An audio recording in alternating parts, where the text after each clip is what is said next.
Assalamualaikum warahmatullahi wabarakatuh.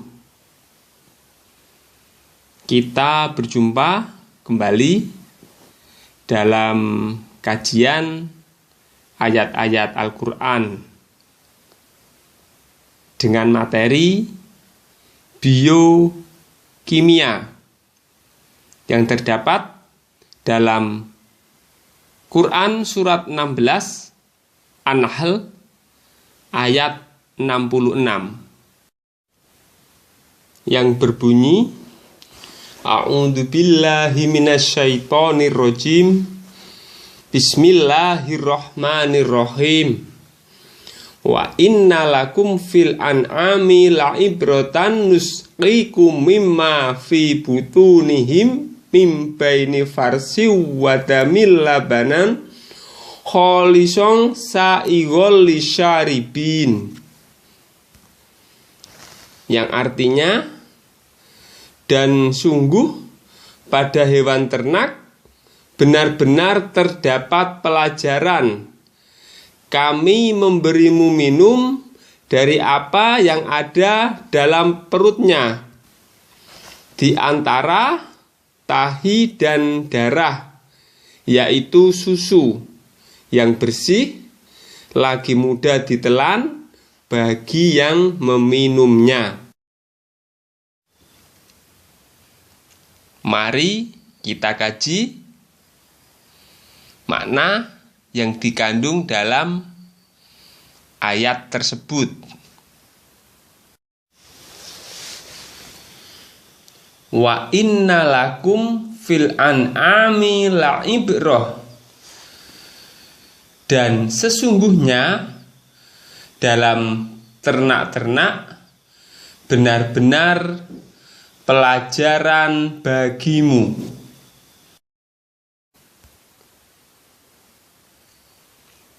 Bahwa pelajaran yang dimaksudkan dalam ayat ini adalah pelajaran tentang biokimia. Bagaimana pelajaran tentang biokimia tersebut?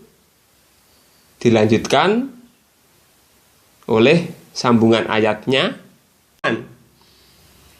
Kami memberimu minum dari sesuatu di perutnya, di antara tahi dan darah, yaitu susu. Urutan dalam ayat ini menerangkan tentang fisiologi ternak.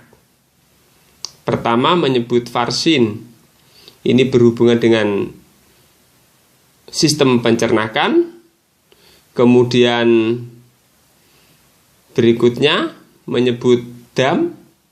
Ini berhubungan dengan sistem peredaran darah, alat transportasi nutrisi.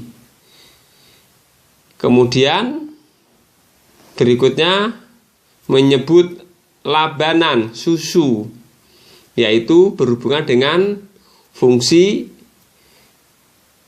kelenjar dari suatu ternak. Farsin atau tahi merupakan sisa pencernakan dari sumber makanan yang diproses dalam sistem pencernakan suatu ternak. Dari pencernakan itu terseraplah nutrisi atau sari-sari makanan yang menjadi sumber energi bagi suatu ternak. Energi untuk hidup, energi gerak, energi tumbuh, dan energi berkembang.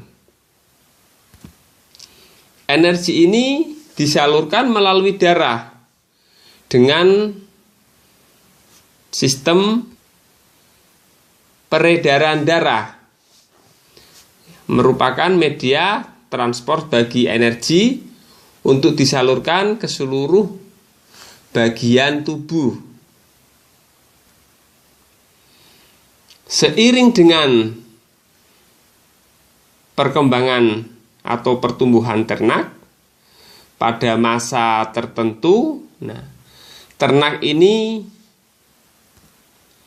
akan mengalami berfungsinya kelenjar khusus untuk ternak betina. Pada saatnya fungsi kelenjar laktogen ini akan menghasilkan zat yang disebut dengan susu. Inilah pelajaran tentang biokimia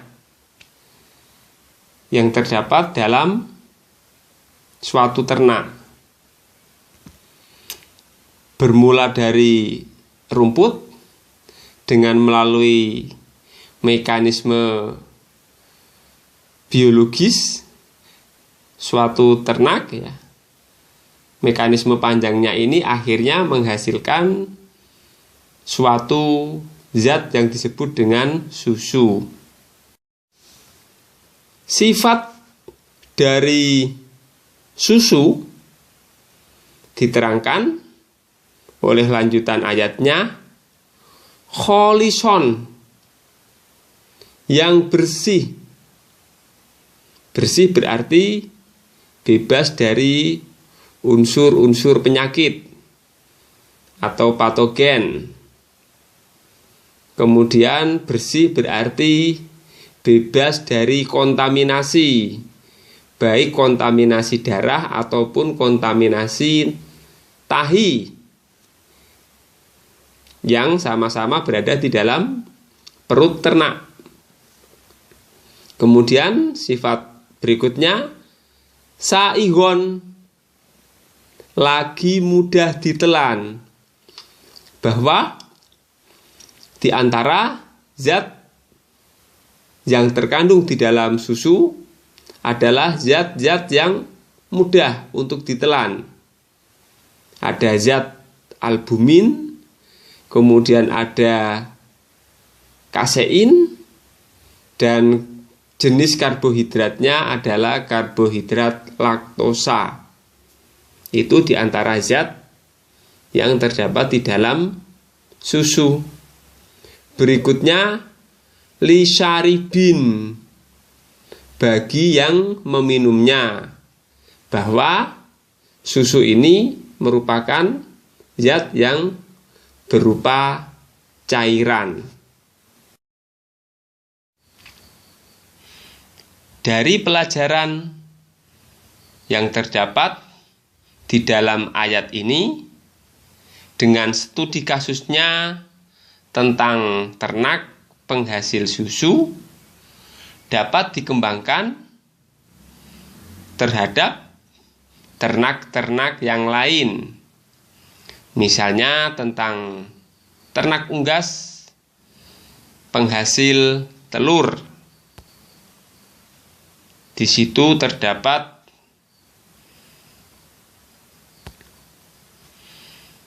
organ ovarium yang akan menghasilkan ovum atau telur.